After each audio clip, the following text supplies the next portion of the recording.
How to delete your Facebook account from PC.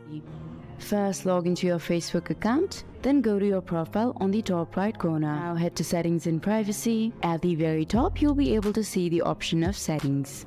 Now under Accounts Center, you'll be able to see Personal Details. Once you are redirected to Account Center page, under Account Settings, you'll be able to see the option of Personal Details. On the right side of the screen, you'll see Account Ownership and Control. Now go ahead and select Deactivation or Deletion. If your Facebook account is connected with your Instagram, then they'll give you two options. Since we want to delete our Facebook account, click on that one. Now select the option of Delete Account, and then hit on Continue.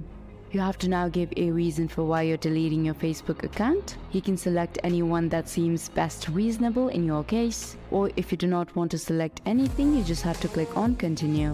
Facebook is going to remind you what it means to permanently delete your account, so make sure that you go through all of these. Now that is done, you have to click on Continue. After this, what you need to do is you need to type in your password to reconfirm. Then after that, if you continue, your account will be permanently deleted. That is how you delete your Facebook account. Hope I was able to help you out. Thank you for watching.